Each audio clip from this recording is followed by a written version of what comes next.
A walk among the stars, the monsters, the paranormal, and supernatural. Join your tour guides, Justin and Josh, on this cryptic journey through life and beyond. What you may not know is you've been on this journey for a long time, and you finally arrived. Join us and our cult by subscribing to this podcast and giving us a generous 5-star rating. With doing so, your soul will be set and the afterlife defined. Welcome to It's Cryptic Out There.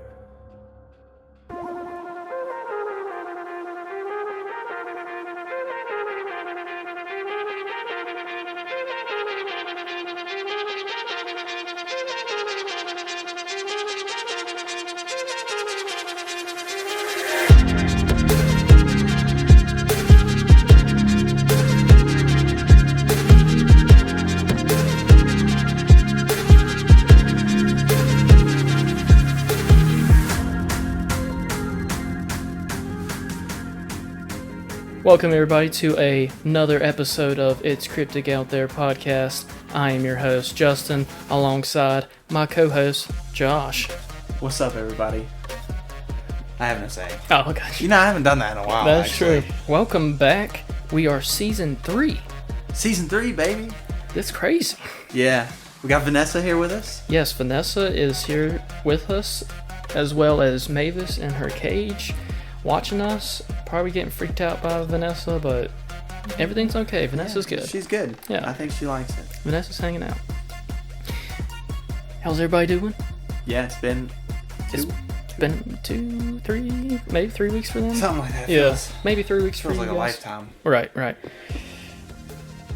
We had an original plan to do Dave Montgomery, but things happened and people said stuff and... Honestly, let's be honest. At some point, it just becomes unnecessary. It just becomes a waste of time. There you go. A little ASMR. Yeah. You know, sometimes it doesn't become worth all the trouble. No. And honestly, you got to be happy because the story that we have today Is crazy. is knuckin' futs, as you might call it. Knuckin' fuck. Knuckin' futs. What does that mean? Fucking nuts. Oh, gotcha. Yes, it truly is. It's a local case, so for you Giles County listeners, watchers, you may have heard this story before, you may have not. New River Valley, honestly. New River Valley. There's not very... I don't know. I say there's not very many murders, but Right. as we've done this, there's a lot of murders, actually. Yes, surprisingly. All over the place, too. So, you know, some of them do, I think, get kind of swept under. Right. And it's interesting to do local cases, cause we've mentioned this before, because small town, rural cases are the weirdest. Yeah. Are the strangest to me. So, if you guys aren't from Giles, buckle up, because this one is gnarly. If you're not from Giles, one thing that I've always found interesting is when you interact from anybody else who's in like the New River Valley, you know, or Roanoke or so, and they know where Giles is, and you tell them you're from Giles, people look at you differently. Right. Like, I feel like Giles, out of all the other places, is just looked at differently than the other counties around. And I think can see I think it makes perfect sense. It makes perfect sense, but also I'm like, why? Yeah. Why? I think that this place is a lot like the Twilight Zone or a Stephen King book. Yes, you know, just small town weird shit happens. Yeah, you know. I mean, when we got the stories about aliens, like someone calling in 911 dispatch about aliens. Yep. You know, that's just... It's fun. Yeah. It's fun, but also cryptic. Cryptic. Yeah. All right, everybody. This one is pretty serious. It's a murder case involving 2 innocent victims. I'm reading this article by Samantha Perry. She wrote this article that I'm gonna read off because it's so well written, and it has a lot of good details, and we'll dissect the details as we go through. Where did you find this at? Oh, by the way, so a lady recommended me on Facebook that she read this book that she rented from the Pearisburg Library in Giles County. Shout out. Shout out. So I went there earlier this week to see if they still have it, or still had it. And it took about 25, 30 minutes for them to look for it, because it's just such a rare book, I guess. I mean, if you think about it, like, how... I wonder who would have came in there and asked for that before you. Right. If it took them that long to find it, yeah, it means it's been a minute. They looked it up in the database. They went to the aisle, the section of where it was supposed to be at. They even went downstairs into like the library vault. Yeah, the vault, I guess. The lady had to take a lantern. Yeah. Walk down this hallway that was with cobblestone and moss. Cobwebs. Had to pull a lever. Yeah. Drawbridge fell. Yeah. But what was funny, they looked everywhere, and then one of the other ladies just went back to the section, and she was like, "Oh, it's right here."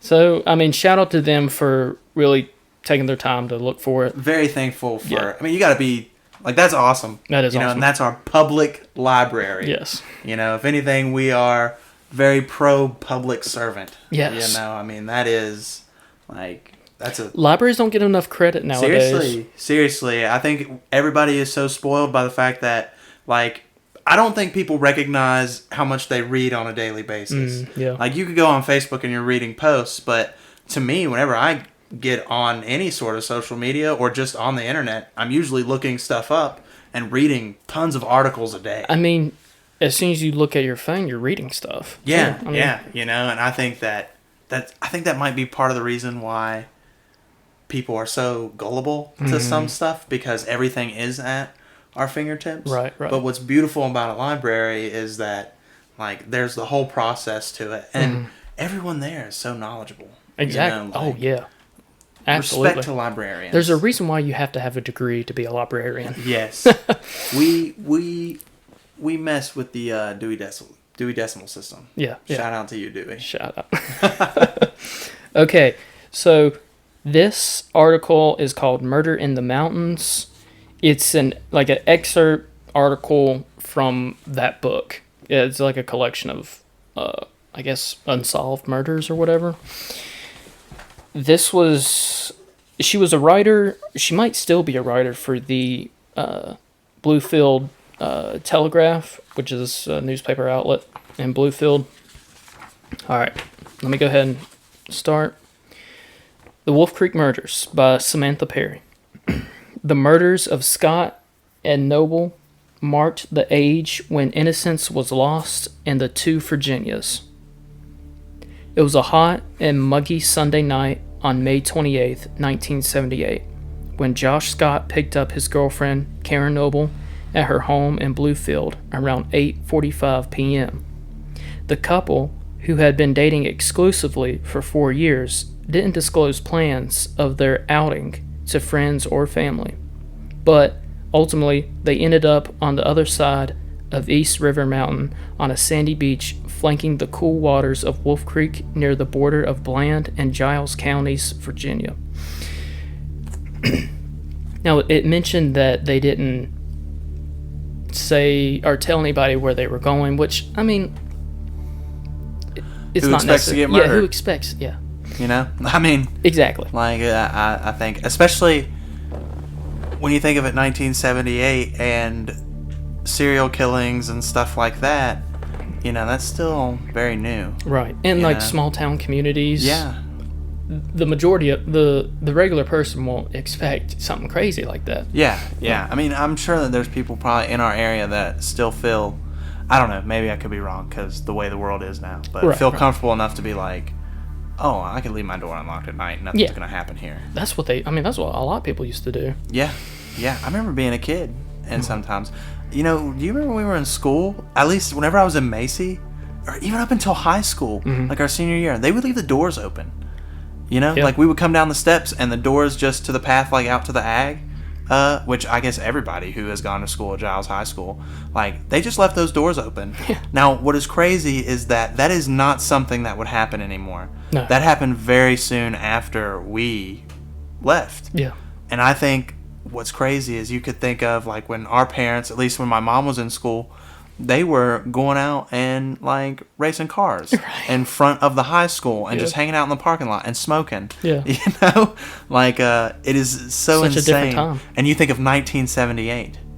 Of course, who would expect something like that to happen? Right. I think we play too much into hindsight and being like, oh, you idiots. It's like, well, yeah, by today's standards, I would expect somebody to give me the full rundown of what they're doing. Right. Karen, who was 20 years old, had just returned home from a 9-day trip to Kansas where she visited her sister. Jeff, who was 21, of Bramwell, had spent the afternoon playing basketball with friends. The couple, described by friends as nice, happy, community-minded, and Christian, never returned home from the pre-Memorial Day date. Timmy Vaughn, who was 20 at the time, was driving his girlfriend home when he spotted a fire along Route 61 in Giles County, less than a mile from the Bland County line. Initially, he thought a trash bin had been set ablaze. Drawing closer, he made a horrific discovery. Quote, "As I got up there, I saw it was a truck," Vaughn said. During a May 2011 interview with the Daily Telegraph, quote, "I stopped and got out and walked down to the truck. I saw a person in the back. I felt for the pulse. It was obvious they were deceased."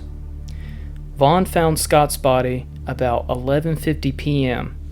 Now, remember, 11:50 p.m. At that time, he said he experienced a, quote, "very, very weird sensation," which is strange, that caused him to look to the right towards Wolf Creek. Quote, "I turned and looked in the direction and cold chills came over me. In his line of sight, obscured by darkness and brush, was the place where Karen Noble would soon be found, shot and drowned. Vaughn didn't venture there, but instead went and called for help." After discovering the body of Jeff Scott, Timmy Vaughn drove to the closest house and called authorities. Quote, "I knew the woman who lived there," he said. "It was my buddy's grandmother. He was there. I called the police from there." According to police reports, Vaughn and another man pulled Scott from the bed of the burning pickup truck. When authorities arrived on the scene and began extinguishing the blaze, they discovered Scott's 1977 blue Datsun pickup truck had been deliberately set on fire. According to Daily Telegraph reports of the incident, firemen who went to get water from Wolf Creek about 30 yards away discovered the body of Karen Noble face down near the river bank. Autopsy reports show Scott died of a gunshot to the head and suffered 3rd and 4th degree burns to his head. Noble had 2 superficial gunshot wounds to her head, but died of drowning. The report states Scott's watch stopped at 11:02 p.m. and Noble's at 11:25 p.m. Now, I mentioned the bodies were found at 11:50 p.m. Karen's watch had died at 11:25 p.m. So that's 25 minutes. Yeah. Now remember that. Investigators found 6 shots were fired at the scene, according to the reports. 3 shots were fired at the victims, and 3 bullets were fired at the gas tank of the truck, but did not penetrate. Laboratorial analysis showed 3 blood types present at the scene: AB positive, which was Scott's blood type, a positive Noble's blood type, and type O blood recovered from the bumper of the vehicle. 2 cigarette butts and an empty pint of vodka, an empty Camel cigarette pack, 11 assorted cigarette butts, and an empty pill container were also at the scene. Now remember the cigarettes as well. Camel cigarettes. Reports show police from across the 2 Virginias investigated countless tips on the crime. One early lead, documented on June 1978, reported contained the statement of Robert Louder, I think it's Loader, of Bluefield, who owned a cabin on Route 61 in Blaine County. Louder told investigators a man approached his cabin between 7 and 7:30 p.m. on the evening of the murders. He described the man as in his mid-30s, about 5'7", and 150 pounds, with light brown or dirty blonde hair. He said the man was physically disabled and he had a pint of whiskey in his back pocket. Pint of whiskey, they found a vodka glass or bottle. Quote, Mr. Louder was very apprehensive of his visitor, and although he was ready to cut his conversation short, felt that he angered the subject. Reprisals might be taken, the report states. Louder also mentioned the man smoked, and police found several Camel cigarette butts on his property. Several. So, had he been there for a while? Was he hanging out around the cabin area? I mean, several cigarettes. I mean, you're there for a little bit. Yeah. After the man left around 9 p.m., so he was there, say, at least an hour, when Louder told investigators a man approached his cabin between 7 and 7:30. So he left around 9 p.m., so he was there for a while. Wow. Louder saw a blue Datsun with West Virginia tags stopped at a picnic table beside his property. A young couple, matching Scott and Noble's description, got out of the truck and went into the woods towards the creek. That is strange. I don't know why they would do that. They're kids. It's late at night. They're not from that part of the area. Yeah. I don't know what they might have been doing. Well, I mean, it could have just been a thing of where, like, a friend was like, oh, hey, I know this spot of this place. Yeah. Something like that, you know? Sure. Louder, quote... How old were they again? Let's see. One was 20... Let's see. Karen was 20, and Jeff was 21. Yeah, all right. Okay, so they're adults. Yeah, they're adults, Yeah. and, Yeah. what would you do at 20 or 21? Anything. Yeah. Anything. Yeah, I can name some, but. Yeah. Okay. Louder, quote, went about his business, according to the report, but came back out to his land around 10 to 10:15 p.m. He saw 3 people come out of the woods and get into the truck. He could not identify the individuals due to the darkness. Louder told police the truck pulled onto Route 61 and headed east at a leisurely pace. Investigators obtained a composite sketch of the man during their interview with Louder. Sorry, I lost my place. Of Louder, and distributed it to local newspapers with the man's description. The publication resulted in numerous leads, but all were eliminated. Police actively investigated the case, but no suspect was named until a year later. Okay.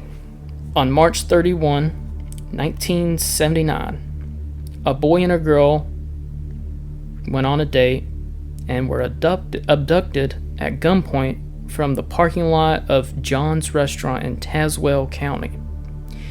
In a 2011 interview with the Daily Telegraph, former Sheriff Bill Osborne, now deceased, said the young man was forced to drive his vehicle out Route 61, while the girl was made to undress and get in the back seat.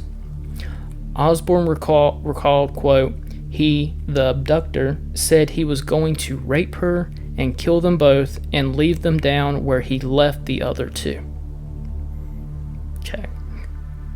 Now, that's very important too. Osborne said the young man driving the car later told him it, quote, he was going to go down. Okay. Told him, quote, he was going to go down. He was going to go down fighting. He swerved the car into the gas station. The young couple escaped. The abductor ran and left his gun at the scene. So they were able to get away. Osborne and police reports indicate the young woman identified her abductor as George Voster Bird of Bland County. Bird was an escapee from Giles County, where he had been charged with a December 1976 rape. He also had 2 previous rape convictions. Bird had escaped from jail in February 1977 after removing a window bar with a saw, according to media reports from the time. That's crazy. How did he get a saw? Exactly. What processes take place for that to happen? Oh my God. Well, I mean, if you think about it, Ted Bundy jumped out of the second floor of that That's true. courthouse. He didn't have a saw. Yeah, I know. Unless somehow he made one. Well, didn't Ted Bundy also, like, cut a hole in the ceiling and get up into that? Probably, yeah, I think so. Yeah. Well, there's ways to do things, I guess. Andy Dufresne, cut a hole in the wall and escaped through the sewer tunnel. Yeah. And then met with Morgan Freeman, like, 5 years later or something. God.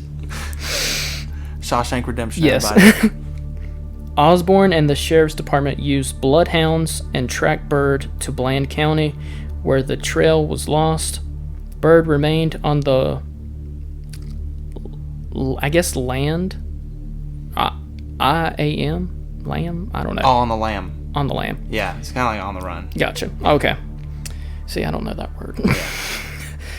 It's an old term. It is an old term. Until August 1979, 5 months after the young couple's abduction, when authorities found him hiding in his mother's home along Route 61 in Bland County. Now, I read, and people have told me, that he was living inside the walls of his mom's house. Oh my God. Yeah, police found him inside the walls. Wow. With a gun to his head. Yeah, when they found him. Yeah. State police reports on the Scott Noble murders pointed to Bird as a possible suspect in that case in May 1979 before his capture. The suspect in both crimes, according to police reports, quote, used a .22 caliber short revolver loaded with a .22 caliber long rifle cartridges or magazine, whatever. Yeah. That had been shortened to fit the gun. A report also noted, quote, prior to this arrest, he resided with his mother and stepfather on Route 61 about 1 mile west of the scene of these murders. Investigators questioned Bird at the Giles County Jail on August 21st, 1979, and he, quote, adamantly denied involvement in this crime. According to reports, he provided police with an alibi in Ohio, which authorities reported did not check out.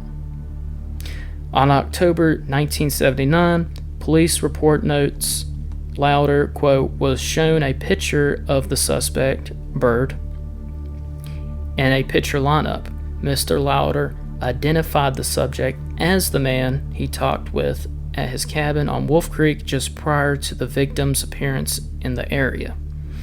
So Louder said it was Bird that he saw. Bird was held at the Tazewell County Jail. Osborne said the prisoner spoke of specific details of the Scott Noble murders, but, quote, never actually confessed. That's interesting. Quote, all that time that we had him in jail down there, he could be very pleasant to talk to, but he could also go plumb bananas on you, Osborne said. The October 1979 police report also states that, quote, Mr. H.N. Osborne, Giles County Commonwealth Attorney, has stated he is unwilling at this time to present the case to the grand jury. Quote, it is requested that this case be placed on an inactive status until such time as further leads are developed, the report states. Police did not say why the prosecutor was reluctant to move forward. That's interesting, too. Bird's first trial was on the December 1976 rape case. A jury convicted him of rape, malicious wounding, commission of a burglary while armed, and using a firearm during the commission of rape. According to Daily Telegraph reports, he was sentenced to life plus 120 years. Okay. Bird was found dead at 9 p.m. on the evening of his sentencing. Quote, dangling from the bars of his cell with a piece of sheet around his neck, according to news reports. So he hanged himself with his bed sheet. Just a little bit after his sentencing. Yeah. Giles County Sheriff Morgan Milliron said in a previous Daily Telegraph report he is willing to look back into the Wolf Creek murders, noting technology may shed new light on the crime. I don't know whether or not he did that or not. Yeah. Millarns was cautious about naming Bird as a suspect. Quote, some people in law enforcement will say, yes, George Bird did it. Others will say it's not his type of crime, Millarns said. Bird took the blame for many crimes committed in the Wolf Creek area of Bland and Giles counties during the 1970s. Millarns said, quote, if gas was stolen, it was George Bird.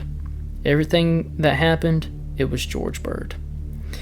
Several hundred pages of reports show police followed numerous leads at the time, but never zeroed in on another suspect. Timmy Vaughn, who went on to a career in law enforcement with the Pearisburg Police Department, hopes a new investigation could close the case. Vaughn has become the unofficial expert on the murder through the years, collecting all the information there is to be had about what happened on the banks of Wolf Creek in May of 1978. I tried reaching out to him on Facebook. I haven't got a reply back. He hasn't seen the message, so we'll see. Yeah. Quote, I always felt a connection between I was there that night, he said. 40 years after the Wolf Creek murders, friends of Jeff Scott and Karen Noble continued to remember the beautiful, fun-loving, and wholesome couple with words of heartfelt loss. Scott's skill as a photographer is recalled with vivid clarity by those who were awed by the images he captured with a camera. His character is also spoken with praise and reverence. Quote, there wasn't a nicer, more kind youngster than Jeff, one classmate said. Noble, who was a cheerleader during her days at Bluefield High School, remains at the forefront of many of her former squad members' memories. Quote, she literally bounced down steps, one friend remembered. Her zest for life is missed. The friend described Noble as a good kid. Quote, she was precious. She was wonderful. And I still miss her.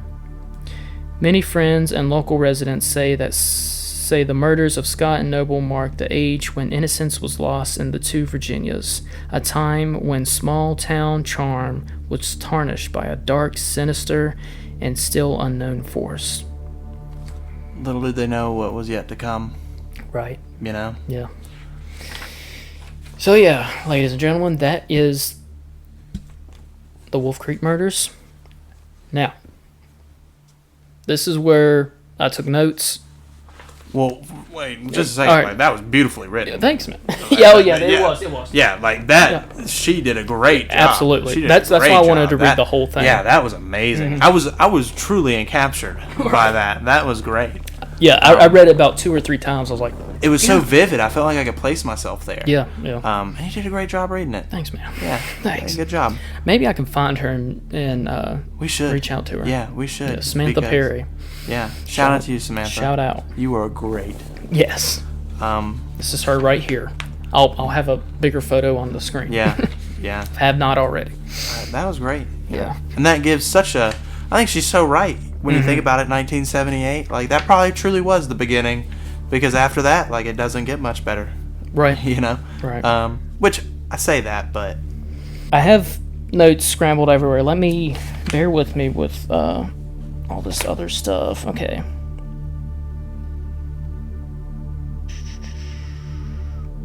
Okay, we don't need that one. Now, I printed off some comments of other articles pertaining to this story of like random people who've looked into it.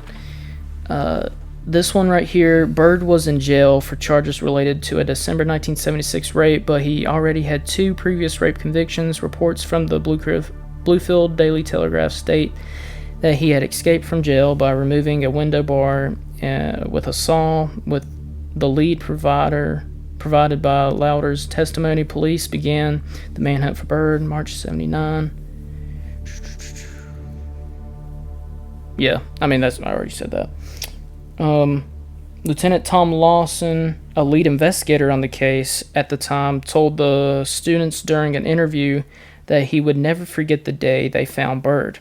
After searching the whole house, this is when they found him at his mom's house, that he would never forget the day they found Bird. After searching the whole house and not finding him, investigators went up to the attic where they discovered an irregularity in the wall. Lawson recounted, after pulling out the insulation in that section of the wall, police found Bird cooped up in a hollow-out section of the wall, holding a gun to his head. It took authorities an hour and a half to talk Bird out of suicide, out of the attic, and place him under arrest. So he was already thinking about suicide when he got caught. Yeah. When he got sentenced, he killed himself. He did it. Okay. Don't need this. Don't need that. Okay. Now this is where it gets weird. Now this was a source that didn't want to be mentioned. This is what apparently they used to live around there maybe, and they remember the night it happened. They said Karen was face down, quote, her breast chewed up. One breast was chewed up. Now, did the killer do this, or was it an animal? Yeah. Now, going back to when they found the bodies at 11:50 p.m. Sorry. Karen's watch died at 11:25. Yeah. 25 minutes. Do you think an animal would come up in between that short amount of time to do such a thing? Or do you think the killer chewed on her? I don't know. I mean, I think you'd have to go into his rape case and see if there was like bite marks or anything. That's a good point. See if there is a correlation, common denominator there. I mean, I guess it's possible, right? Anything's possible. Yes. That's the one thing that we've always talked about. Right. It's... I just thought that was weird. If it's right down there by the river. Yeah. That's well, they also mentioned that fish in the water or whatever wouldn't have done such a aggressive, damage. So I guess it could have been an animal. True. Or that... Is that, like, for sure? That's just alleged. I don't know if that's true or not. So, allegedly. Allegedly. Okay. But if that is true, that's 25 minutes of whatever was going on. Yeah, until that guy shows up. Yeah. But just because, if you think about it, that guy didn't even go down there. Yeah. To see her. So it could be much longer than that. Vaughn, yeah. Until law enforcement shows up, they finally go down there. That's true. If you think about it. Well, and unless the 1150 included both of them. So why did their watches die? Well, he burned up, so I'm assuming the fire just destroyed the watch, and then she drowned, so I'm assuming the water stopped the watch. That's what I'm assuming, yeah. Makes sense, yeah. Now, the main suspect, George Voster Bird, killed himself in jail, hanged himself with a bedsheet. He had a note saying he didn't kill them with his body. Mm-hmm. Now, sorry, Mavis is... Mavis. Since bath time. Now, here's the evidence that leads me to believe that Bird actually did it. Because it's 50-50 on people. Did he do it? Yes. Did he do it? No. Here's some evidence that I think that he did it. Mr. Lauder identified George as the man in the photo police presented. The second couple that escaped claimed that Bird said he was going to rape her and kill them both and leave them down where he left the other two. And then the third one, the cigarettes, which I haven't proven that yet. Yeah. Did George Bird smoke? Find out that he did from a source that we'll possibly talk to in the near future. But unsure if they were Camel cigarettes. Now, we mentioned that Camel cigarettes are popular, of course. But for this story in particular, it would make sense. I mean, it would correlate great if George did smoke Camels, because there's Camel butts everywhere. So yeah. And that's not just like a happening spot. Yeah. Either. Yeah. You know, for someone to be hanging around there. Right. You know, where we're all from, like, we're very all aware of going down a back road and there being plenty of kind of turnaround spots. Mm-hmm. But that's not you wouldn't hang out there. Right, you know? right. That's not what it's for. Yeah. Sorry, if you hear like crunching or whatever, Mavis is chewing on a bone. She said, she's the mascot. You know? Yeah. She's Scooby-Doo. Alright, so, I mean, that's all we have as of right now. What do you think? Do you think Bird did it? Or do you think it was somebody else? When you told the story about driving into the gas station, I heard that. So, I believe you could... So, where my grandmother grew up in Tazewell, they lived down in a holler. Mm-hmm. My Uncle Tom still lives there. When we would go as a kid or whatever, when we go to Tazewell, we'd go up that way. Because you can go up Wolf Creek and you get to Tazewell that way. It's a beautiful drive. But my grandmother would tell me this story as we would go up there. She's like, yeah, there's this guy, drowned her in the creek and everything. Yeah, and then she told me about the driving in to the gas station and him wrecking and everything. So that is something that I heard, you know, as we would drive down that way to get to Tazewell. I mean, I think he probably did it. Yeah. You know, if he already had, I think, especially now, man, just call this episode Hindsight. What we can tell now from a lot of murderers or, you know, when you watch any of these crime documentaries, like, the need to commit the act is greater than the fear of getting caught. Yeah. And I think at that point, if you think about it, him raping this girl, it's like, well, I didn't get caught or whatever. But in 76, but in one of those said that he had 2 more convictions before then. So if you think about it, maybe it stopped being a thing of, I got caught, you know, you get 3 rape convictions, I'm sure nobody wants to hang out with you, you know, and it probably just led to a deteriorated mental state. You get into a darker and darker path, you know, and then maybe you want to kill somebody. Maybe that's just your motive, or, you know. So we know he's a serial rapist, possibly a serial killer. Yeah. I mentioned that there was one source that we possibly will talk to in the near future. Waiting to hear back from them. Hopefully they can provide a little more light. Yes, and also more evidence to indicate that it was, in fact, Bird. And there's a lot of, you know, I know that there's probably people listening who remember this case. And a lot of the times when we talk about this stuff, like, it's those, like, what you guys remember. I mean, we weren't around. Right. We weren't even thought of during that time. So my mom was like 5. I think my dad would have been 18 in 78. Nice. So, you know. Me too. It's a sad story. It is. But I think like if you guys could reach out, tell us. Yes. Or if anybody wants to comment, who knows anything. Call the hotline, 540-358-1583. You can call, leave a voicemail, or a text message. If you call, there's a 3-minute limit.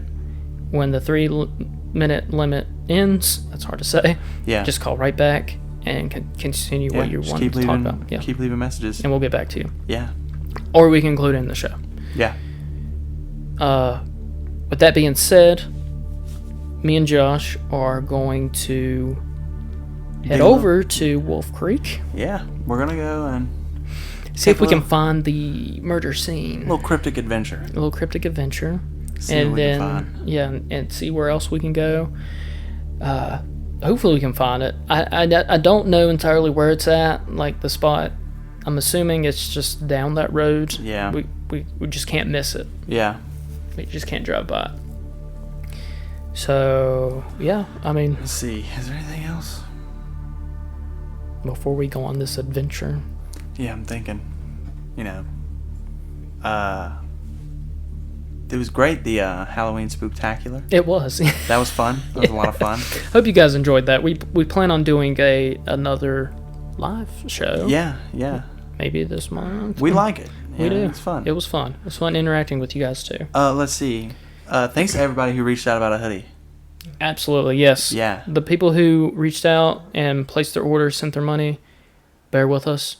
They're being made as we speak, and we will get back to you and ship them to you. Yeah, it's a process. Yes. And then I think after we do those, we'll do probably another batch. Yeah, we'll do another batch at Yeah. some point. We Yeah. can, if you think about it, like, you can only do so many at a time. Yeah. I think, honestly, we got more than we expected. Yeah. I think so, at least.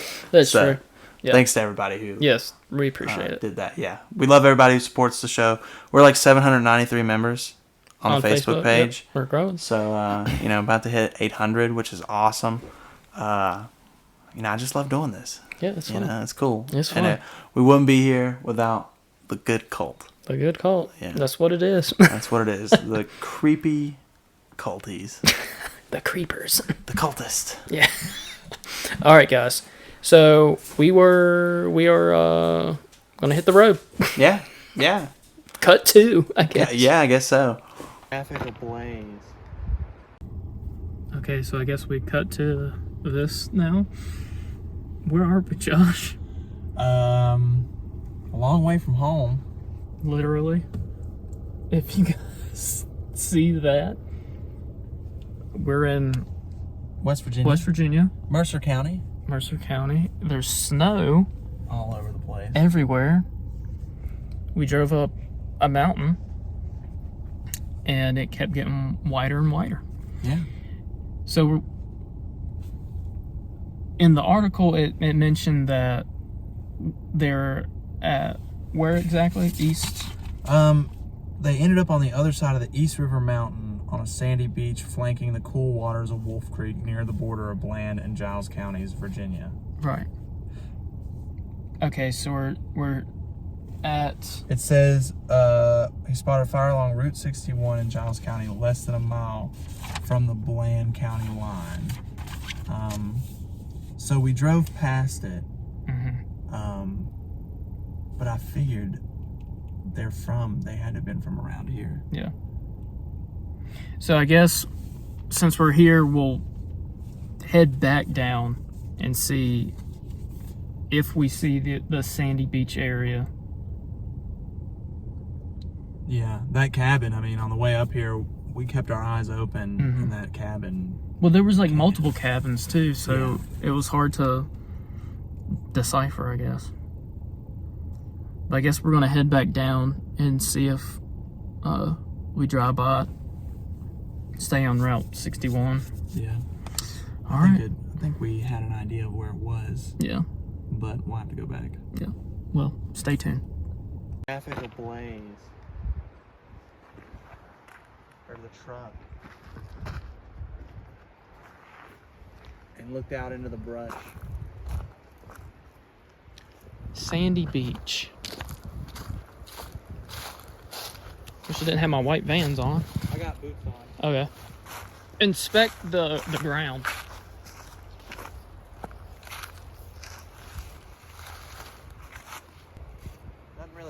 about this. Yeah.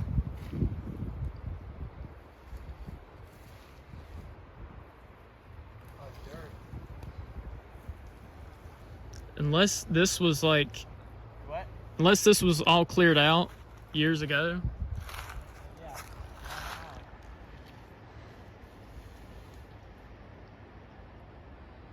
Do you think that's 30 yards from right here?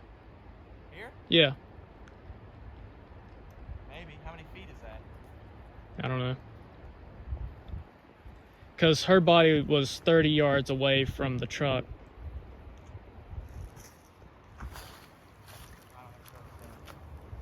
It was what?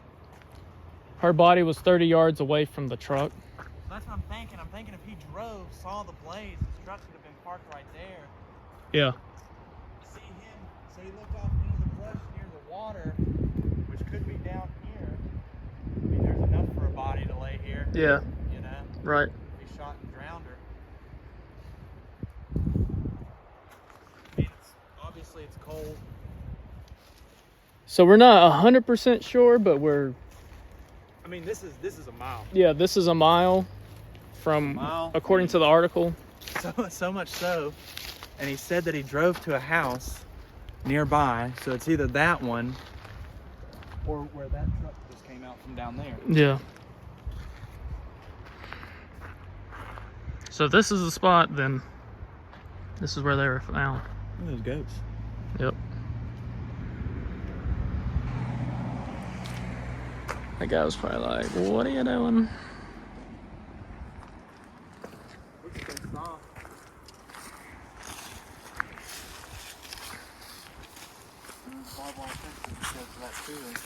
Yeah. I'm thinking this might have been cleared out years ago. Well, right over here there's like a good path. Do you see a picnic table anywhere? I don't. Nah. Yeah. Honestly, that thing probably dilapidated. Yeah, I mean, it's just wood. that's true.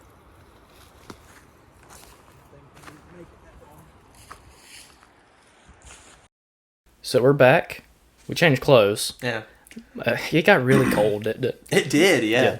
Well, as you know, we were up on that mountain. That is true. That is true. First time I saw snow. Actually, on my way over here today, it was spitting snow. Oh yeah, On that's the way. right. Yeah. Crazy already. Well, I mean, it is November.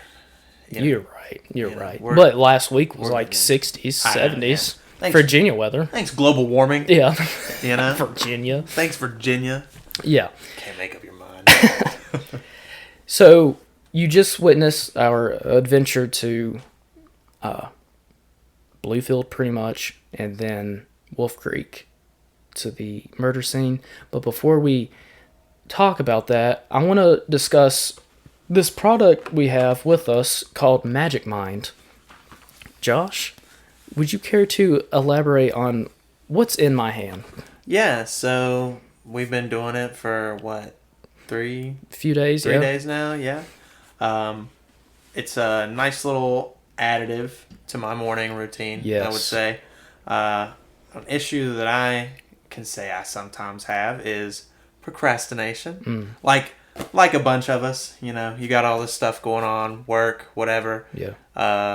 And I think that some people want to go out and try a whole bunch of things, but we were lucky enough to be able to try Magic Mind. Absolutely. My biggest thing with not necessarily procrastination, but just the amount of tasks I have to do during the day, I need something to help me stay tuned in, dialed in. Yeah, And- I think you know, we don't always just want to work. We want Right. to be able to complete hobbies or Yeah. you know, pursue passions. The podcast, the documentary we're working on. Yeah. You know, Justin, you're cutting hair. Yeah. You know, there's all these things that we're going on where sometimes it's nice to have the extra edge. Yes. On the day. Not necessarily just caffeine, coffee. Yeah, yeah. Which, you know, I think we're all guilty of drinking a little too much caffeine. Absolutely. You Yeah. know, maybe it's going to the store, Yeah. buying a Coke or something in the morning, something like that. Right. You know? Caffeine's a huge part of our day. So, like we were saying, you know, we we're so lucky to be able to try this. Mm-hmm. And as we've gotten into it, we've really been able to see the benefits of that. Right, I yeah. think that I've been able to do more. Yeah. You know? I like going back to caffeine. I am a coffee connoisseur, so I drink a lot of coffee during the day. But these past few days, it's maybe a cup or two Yeah. than my normal 4. Yeah. Yeah. And you know what's crazy is that a cup or two, you got to go through the whole trouble of finding a coffee cup or something to put it in, getting your coffee, taking it wherever. Right. That's just a little This bottle. is so convenient. Yeah. Like, It's like a little shot. yeah, I get it. Take it. Yes. Whenever I get to work, boom, take it real quick. Yes. And at first, we were like, is this going to taste rough? Yeah. Like, is it going to be hard Yeah. to drink? Because it is green, but I kind of like how it's green, the aesthetic of it. I like how you say it's just green. Green. Yeah. But after we, tried it for the first time, we were like, actually, it's not bad at all. This is pretty good. It's an interesting taste, but also it's not, like, unbearable at all. Yeah. Yeah. So I was quite surprised with And it. you were talking about how it replaces your coffee and Mm-hmm. everything. For me, I'm not a coffee drinker. Right. I would always tell people I'd wake up and just take the day. I couldn't. Nothing at all. But this has improved that. Right. Since it's so easy, I can just take it real quick and go on about Mm-hmm. my day. Because I don't like the whole process of coffee. Right. Like it's just maybe I'm lazy. Maybe, But this is so quick and easy exactly, to do. exactly. Yeah. I'm just I like to get up and go, Mm-hmm. and to be able to get up and go, have something with you, boom, out the door, you're good. Absolutely. Take it before you ever leave the house. Yeah. Yeah. Take it before you brush your teeth in the morning. Boom. Yep. Brush your teeth. Get going. Because with coffee, man, you gotta sit there and drink the whole thing. You gotta make it. You gotta brew it. Yeah. You gotta decide whether or not you want it black or cream with sugar. Add a whole bunch of stuff to it, and it's funny that you bring up like all the ingredients. Yeah. Cream, sugar, a lot of things that might make you crash. Going later into the day, the ingredients here, matcha, which I don't know if many people know about. If you are someone who does look into, I know you've talked about using some stuff like supplements and Yeah. such. Matcha, though, contains way less caffeine than coffee and also contains additional compounds called catechins that extend the benefits of caffeine by slowing your body's ability to absorb it, as well as a compound called L-theanine that reduces stress. These compounds work together to prevent the spike in cortisol levels and the inevitable crash that comes from ingesting too much caffeine. Matcha is basically nature's extended release version of caffeine. So it is the better alternative. Yeah, healthier alternative. Like some people who take caffeine pills. Yeah. Like matcha is a good way to, like this, you Yeah. can take a shot of it and it's over an extended period of time where it's not, you think of all the sugar and stuff Yeah. you put in. And it put in mentioned coffee. stress too, because we all have stress. Yeah, who doesn't? Right. Especially Especially nowadays. Yeah, in today's climate, who doesn't have some sort of anxiety or stress or something like that? Absolutely. And I think that when you drink a lot of coffee or a lot of caffeine, that increases your stress just because you're all Always hyped jittery, up and go. yeah. And even when that crash comes, now you're tired, you might be irritable. Aggravated. Exactly. You're going to have all of these issues Yeah, right. that just come from that. It also has Bacopa mononieri, nootropic that improves your attention span, your ability to process and learn new information, and your memory. That is what I need. That is the main thing that I am striving to get. Yeah. And there's actually a lot of stuff nowadays with nootropics, I think you're really on the forefront of seeing things like that. And it's nice that they incorporate this into their entire product. Right. It also has ashwagandha, an adaptogen that if I could only speak, an adaptogen that reduces stress and anxiety. So that's kind of like we were talking about, because geez, man, who really does? We've been anxious this past week. Absolutely. You know, just a lot going on. A lot going on. This episode in particular is very detailed, and it's very serious. It's kind of emotional. It is emotional. It's very sad. Yeah. It's very emotional. It has rhodiola rosea, a nootropic and an adaptogen that reduces fatigue and anxiety, increases your body's resistance to stress, improves physical and mental endurance, and enhances mental clarity. There we go. Yeah. I mean, I think that's Maze is being part of the... Yeah. Yeah. She wants to try Magic Mind over here. Yeah. She's been pretty excited ever since we got here. Lion's mane mushrooms, yet another nootropic and adaptogen. It reduces anxiety and inflammation while also supporting cognition by preventing neural degeneration and stimulating neural regeneration. Okay. Yeah, so this is like a really this is more than just your, you know, this isn't like I think some people might have in mind. This is magic. Yeah, this really is. That's the thing. It's to help you go about your day, to process information. You know, I think some people are thinking of like you drink, you know, some energy drink or a coffee or whatever. You know, or a nasty smoothie. Yeah, you're just having. It's like pushing you to the finish line. Yeah. This is like helping you run to the finish line. How to get there. How to pace yourself. Yes. You know, that's what's great about this, because you can see the effect grow over time. You know, as we're 3 days into this, we're seeing a growth. Yeah.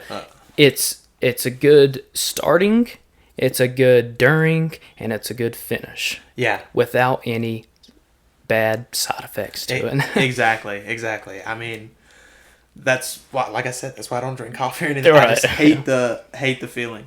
It also has cordyceps mushrooms, an adaptogen that reduces inflammation, strengthens your immune system, and supports higher energy levels and physical endurance by ramping up the production of ADP in your mitochondria. Whoa. Yeah, that's biological, baby. Jeez. This is insane. It's biological.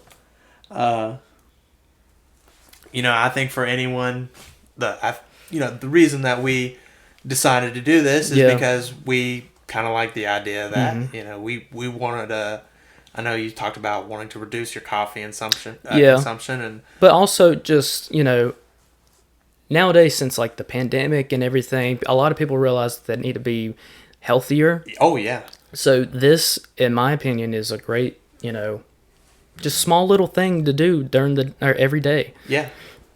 Yeah. So I think, or for anyone who's working now, you know, like if you go into work, like when we wake up in the morning and go to work and everything, we want that extra edge like we were talking about. Yeah. And I think for everyone else, I know that there's a lot of people who watch this while they're at work. Yeah. You know? Or listen, yeah. Or listen at work, yeah. This would be good for you guys, you know, to help you with focus, help you get through the day. You know, one of the best things that gets you through your work day is having a good mindset. Yeah. You know, and whenever you get halfway through the day, you don't want to be... You don't want to be like Mavis over there. Yeah. Crashing. Yeah. Crashing. So we... Mavis. What's up, girl? We have a link and a discount code. The link is www.magicmind.co/cryptic. That's www.magicmind.co/CRYPTIC. And you can get 40% off your subscription for the next 10 days with the code Cryptic20. Heck yeah. CRYPTIC 20. That's what I'm talking about. Yeah. We're pretty lucky to have this. I think everyone should look into it. I think so too. Yes. Give it a fair shot. Yes, I'm gonna continue the days every day, one shot of this, and see if, you know, I'm a better person. Yeah. Because I'm feeling it. We'll give you an update. Yeah, we'll give you an update next For episode. Sure. Right on. Stay magic, y'all. I guess. So you want to get on with the show now? Yeah. Sweet. All right. Man, it was. Whew. Shout out to Magic Mind, by the way. Shout out to Magic Mind. Yeah. For real. We appreciate that, and it is very enjoyable. It is, yeah. I was really surprised by it. Yeah, they were nice enough to give us, an opportunity to try it, so Yeah. we're glad that they did. Right. Now, back to darkness and Cryptic and just Jeez. pure sadness. Oh gosh, yeah. What a experience that we had. What was your thoughts on arriving at the spot, the murder scene? What were you feeling? So when we were on the way there, like before we got up to the East River Mountain Overlook, Yeah. we drove by there, and I just had this feeling Yeah. as we drove by, like it just stuck out to me. It's like, well, this is a turnaround. Yeah. That's what they mentioned in the story and everything. So it was a pretty overwhelming feeling. I'm not gonna lie. I'm sure that we've all been places. I've driven by there a whole bunch of times. Yeah. And I'm sure very many people who are listening right now have driven by there a bunch of times as well. And you never knew. You just don't know. Yeah. I think that it's always a pretty eerie feeling knowing what happened there. Yeah. And what's really crazy that I want everyone to keep in mind, have the perspective that this happened in 1978 and it is now 2022. A very long time ago. They were talking about a sandy beach. There was no sand. There's no sand. It's all overgrown. There was no picnic table, it looked like. Yeah. It just was very just barren. Just unnoticeable, like just a You random wouldn't spot think- to park. Yeah, you wouldn't think it was anything. Yeah. That's That's because I mentioned earlier that I'm surprised there's not like a memorial thing there, and I feel like there should be at least. Yeah. I mean, God, it happened so long ago. That's true. Yeah. I don't think we know much about the family. Yeah, I don't know. They're not necessarily from around these parts. No. More so just, Giles County people around here that were involved with the story. Yeah. It's always crazy when it's not like locals got murdered here. Right. Like some of the stuff that we've covered. Yeah. Very sad, though. Yeah. We had a picture of them. We were looking at that a lot while we were doing this whole thing. And, they had their whole lives. We're older than they were. Yeah. Like they, by not by much, like 5 years, 6 years. It's just pretty sad to know that they had their entire lives ahead of them. She had just come back from her trip, Right. and Just two people in love. yeah. One tragic night. Some evil person just ruins everything. Yeah. And ruins other lives too. People, their families. Yeah. Friends. And this person had a history of violence, Yeah. already. So with that being said, we have new developments. We weren't able to speak to the person who we thought we could have on the show, but they told us that we can share what they shared to us.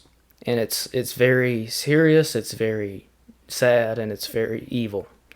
So I'm going to go ahead and read what this person sent us about George Voster and George Voster Bird. And earlier in this episode, we mentioned that it was 50-50 on whether or not he did or didn't do it from people's opinions and everything. This right here, what we're going to read, I mean, it makes George a lot worse. I mean, he's horrible as it is, but like this might be, even more evidence to prove that he did it. But at the end of this, you could give your opinion on it.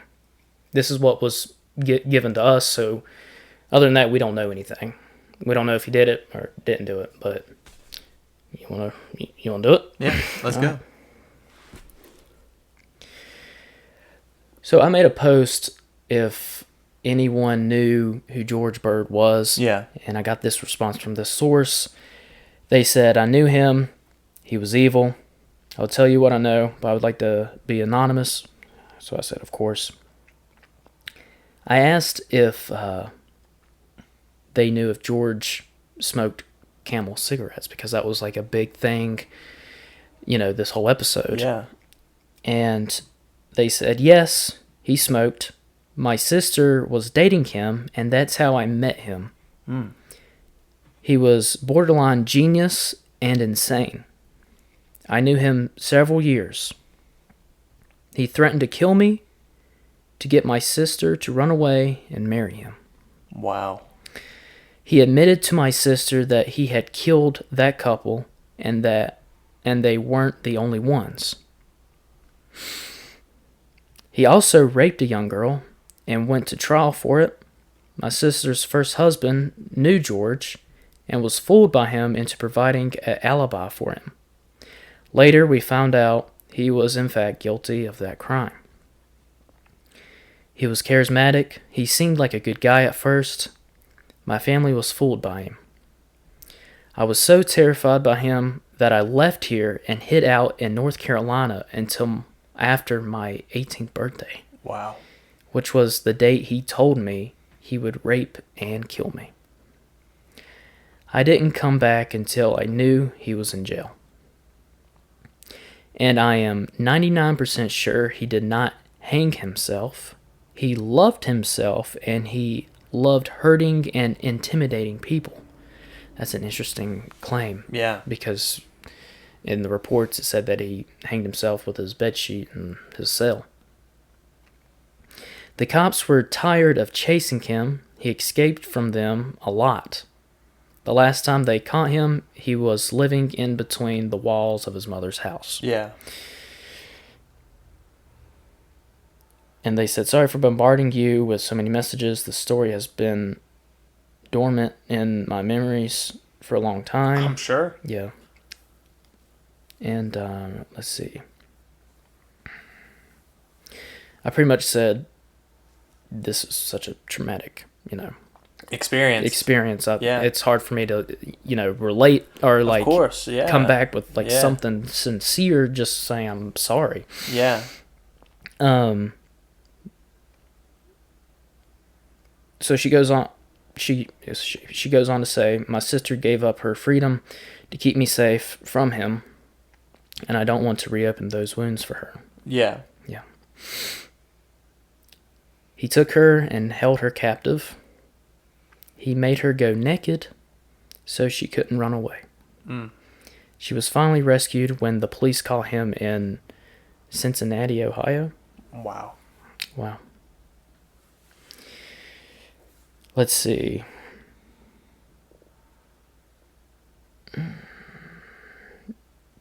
However, she doesn't remember what cigarettes he smoked, which was unfortunate. And I think that's all. I mean, you gotta think, Yeah. this is Joe Camel. Smoking, that was a big marketing, Yeah. tool for Camel cigarettes, Joe Camel. Yeah. How cool we were to smoke. Right. But damn, man. Yeah, I was not expecting those messages, the stories. It's pretty crazy how George was, so intense like that. Yeah. And, like you said, she thought he was like a genius and insane. Well, there are some people where they say they're too smart for their own good. Yeah. Or some people are too smart that they push they're just not. They have no social skills. Yeah. They're very intelligent, very bright. They just can't interact with people. Yeah. He might be one of those. Right. Was. Yeah. And it's interesting that she said that she didn't think he killed himself. Yeah. That's a whole other book of worms that we probably shouldn't open, but I just don't know what you would. Yeah. I don't know who you'd go to ask Yeah. from that time period, you know. Yeah, I don't know. But odds are, I mean, he was looking at a lot of time. Yeah. A life sentence plus 120 years. 120 wasn't it? years, yeah. Yeah, so you'd be lucky to get past the life sentence, brother. Right. You ain't making it past the 120. Exactly. You know? You gotta hope that they accidentally bring you back to life or something after that first attempt. Yeah. Uh, But I mean, that is all we could really gather. We reached out to several people that were, connected to the story. Some reached out, some didn't. Some didn't want to speak, which is completely fine. I mean, this is a tragic story that I'm sure traumatized a lot of people, yeah. and they don't want to, bring back those memories. Totally understand that. I will say this, though. If you are someone that we reached out to, or someone who knows that we're doing this, Yeah. and you listen to this, and you feel a need to maybe comment and say, that's not how that was, don't reach out to us. Yeah. Yeah. You know, we got our resources. We talked to who we talked to. If you have a different take on it, Yeah. you heard something else, you had a different experience, come tell us. That's a good point. You know, come tell us. You know, I think a lot of times people want to make it out to be that we have a side or something. We don't have a side. No, we're just Yeah. saying what we were given. Yeah, and if only one side's going to give us their side, okay. Yeah. We can't defend a point of view that nobody tells us. Yeah. So if you are someone who knows that we did this and you listen to this and you hopefully you get this far,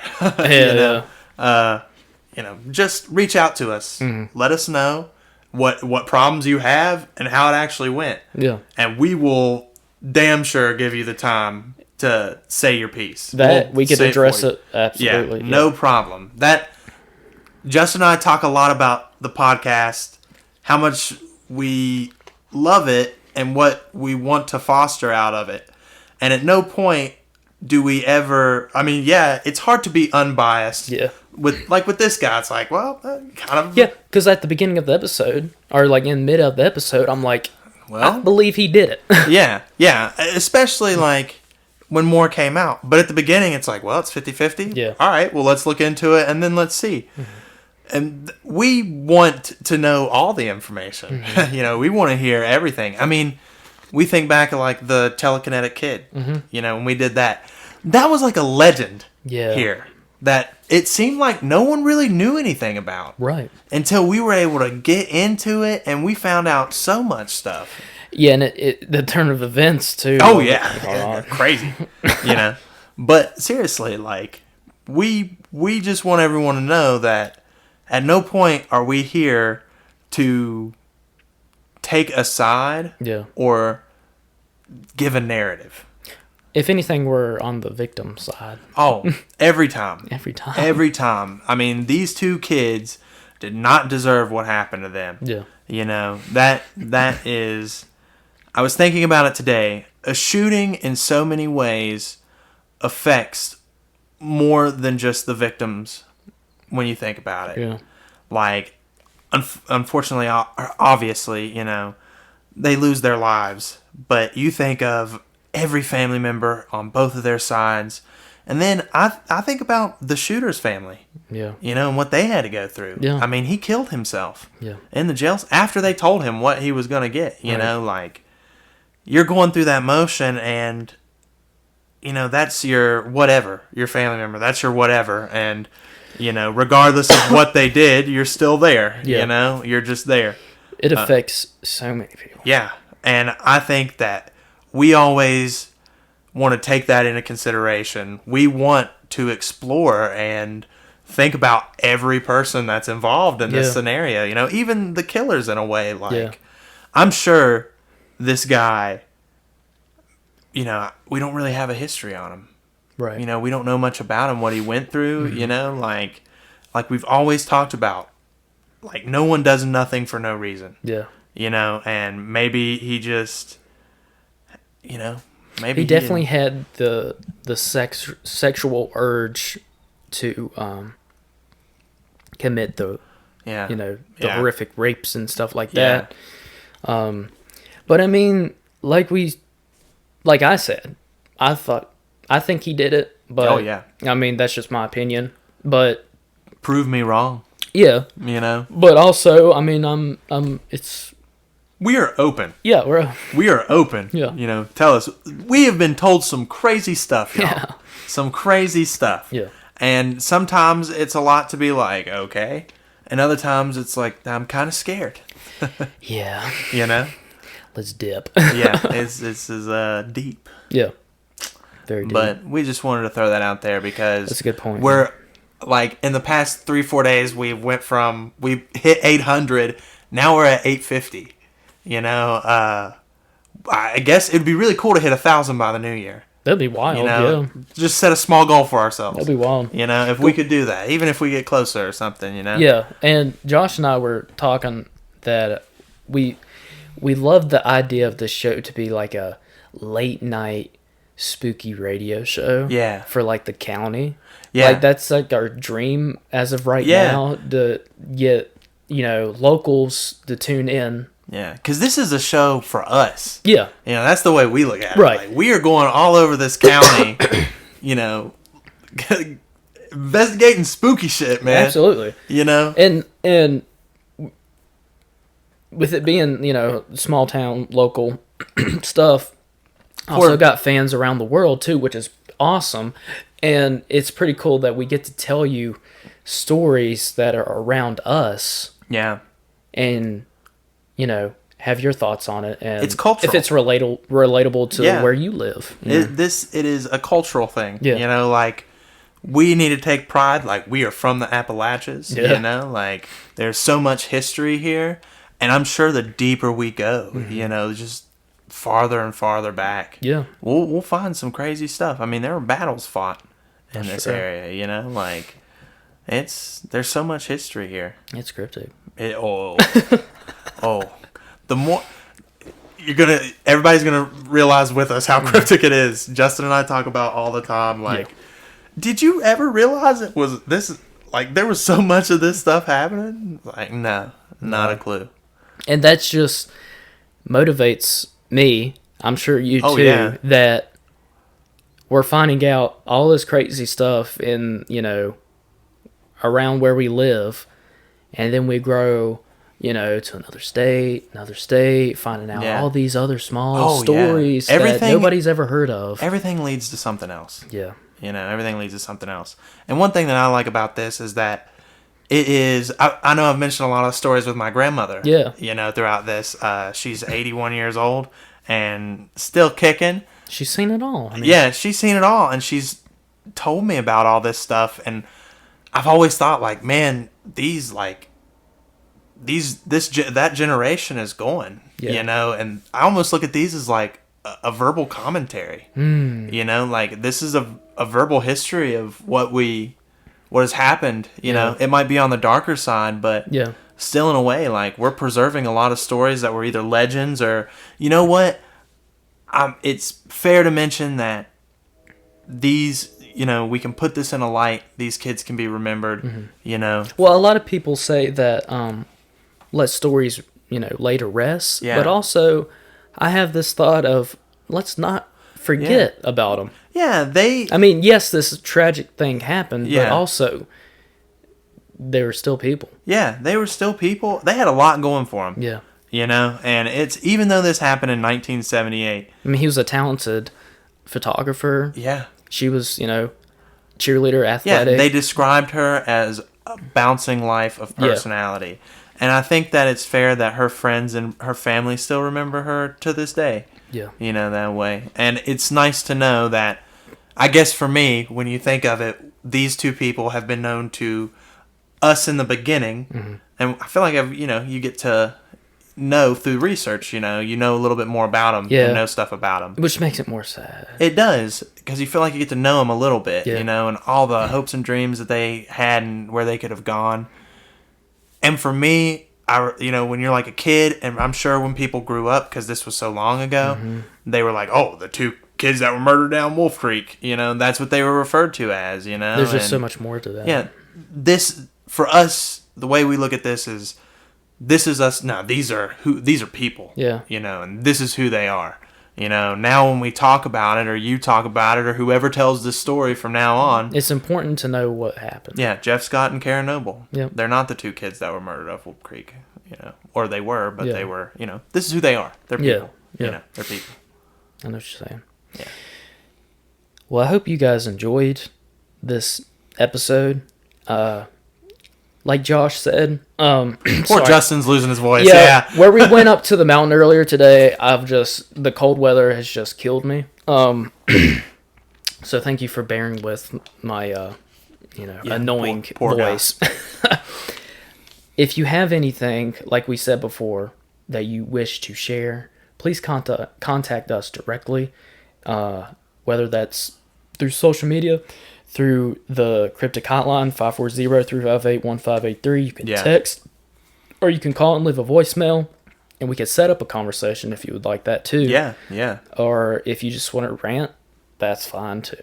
Yeah, yeah. Like, because we totally understand, like, if you were to listen to this podcast and you were like, that is not what happened, and you have this direct connection to it, I totally understand why you would be upset. Yeah. And I can take a little bit of an ass chewing if we can at least get to a point where we can talk about it. Yeah. If you want to get mad and be like, well, why didn't you ask me? It's like, well, one, I didn't know you existed, Yeah. or Or you didn't look at my message. yeah, or it just we never, it never came to be, and so please just talk to us. We love it. Yeah. We love talking to people. When we get messages, we're like, "What's up? How's it going?" Because we love this. Yeah, we love the interaction. We love this, and we love that y'all love it. Yeah. We love that people like it. That is great. Right. So I guess this is the end of the episode. Well, what number should they call? 540-358-1583. That is the Cryptic Hotline. Yeah.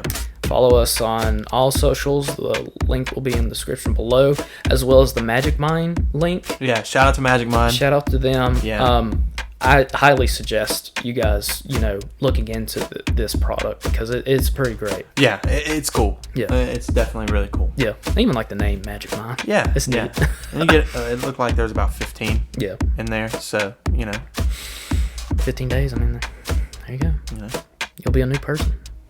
I mean, I'm a new person after 3 days. Yeah, I mean, yeah, I definitely tell the difference in Yeah. Well, thank you guys for listening. Thank you for watching. I hope you enjoyed this episode. It was kind of it meant a lot to us. Personally. Yeah.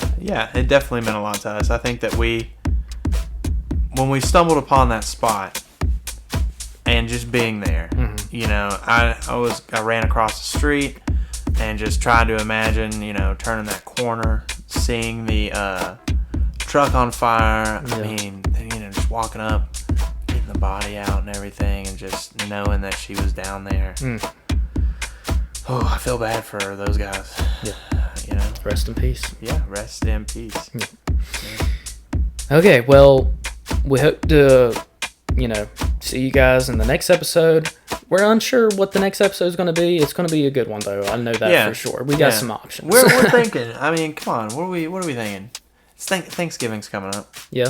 Next week's Thanksgiving. Yeah. Does anybody, let us know if you got any crazy Thanksgiving stories. That would be interesting. Yeah. If anybody's got any crazy Thanksgiving stuff. 540-358-1583. Yeah. I'd love to accumulate some crazy Thanksgiving stories. That would be cool. That would be cool. Yeah. All right. Well, Josh, thanks for being on once again. Even though you're always here. It's funny. You keep saying that as if it's like, I feel like I've just been basically trying out each episode for the co-host role. It's just like, thanks for being on again. Like, well, all right. We'll see if I get invited back next week. Yeah. You will, always. Yeah. All right. Well, thanks, everybody, for listening and watching. And lastly, watch your back. It's Cryptic Out There.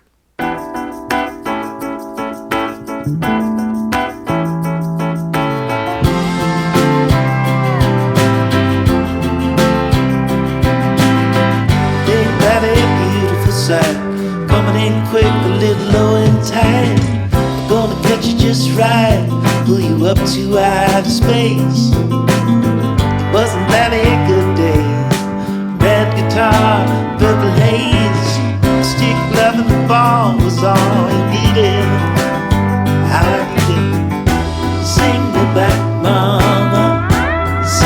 back. 'Cause I'd give it all and more to have back. Oh, one day.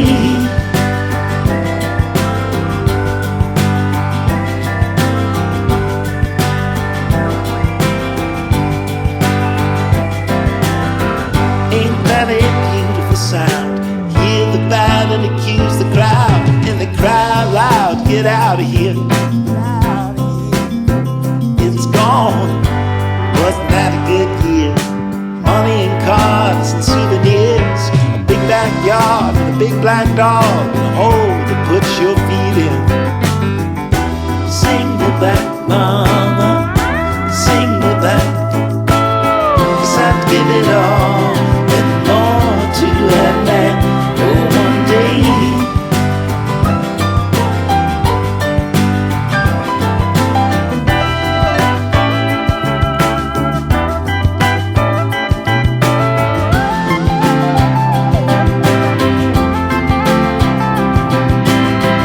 Isn't that a wonderful feeling? To throw some burning heat in. You can hear that whip cry